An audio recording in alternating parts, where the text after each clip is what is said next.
Hello বন্ধুরা, কেমন আছো তোমরা সবাই?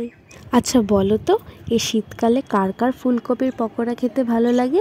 আমার তো বেশ লাগে, তাই ভাবলাম তোমাদের সাথে রেসিপিটা শেয়ার করে ফেলি। তাহলে চলো রেসিপিটা শুরু করে ফেলি। এখানে আমি নিয়ে নিয়েছি গরম জল, আর ফুলকপিটা আমরা টুকরো টুকরো করে কেটে নুন দিয়ে ভাপিয়ে নেব 5 থেকে 10 মিনিট মতো। তারপর নিয়ে নিয়েছি আদা রসুন। আদা রসুন আমরা কুচি কুচি করে কেটে রাখবো।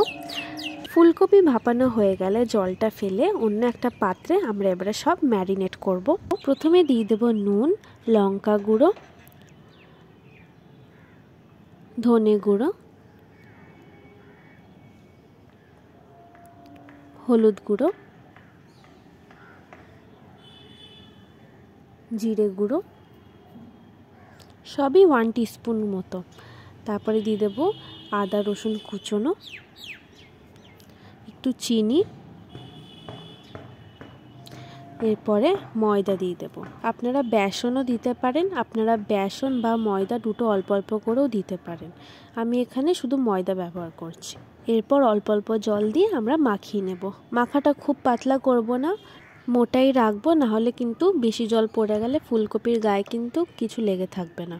মাখাটা যত মোটা করা যায় ততই ভালো বলবো আমি। এরপর এক এক করে তেল গরম হয়ে আসলে ভেজে নেব।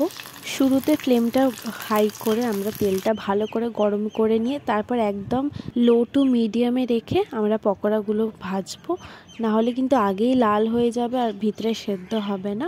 আমার এক একটা রাউন্ড ভাজতে 15 থেকে 20 মিনিট লেগেছে, আর আমি এখানে কোনো ঢাকনা ব্যবহার করিনি। ফুলকপির টুকরোগুলো কিন্তু বেশি বড় করে কাটবে না, নাহলে কিন্তু ভালো লাগবে না। ফুলকপির টুকরোগুলো ছোট করে কাটলেই ভালো লাগে, আর মাখাটা মোটা রাখলে আরও টেস্টি লাগে। এটা বাড়িতে অবশ্যই ট্রাই করে খেয়ে দেখবেন। ইভেন রেড চিলি সসের সাথে খেলে এটা দারুণ লাগে, পুরো ফাটাফাটি লাগে। তো আপনারা অবশ্যই রেড চিলি সসের সাথে একবার খেয়ে দেখবেন কেমন লাগে, আর আমাকে জানাবেন কমেন্ট বক্সে।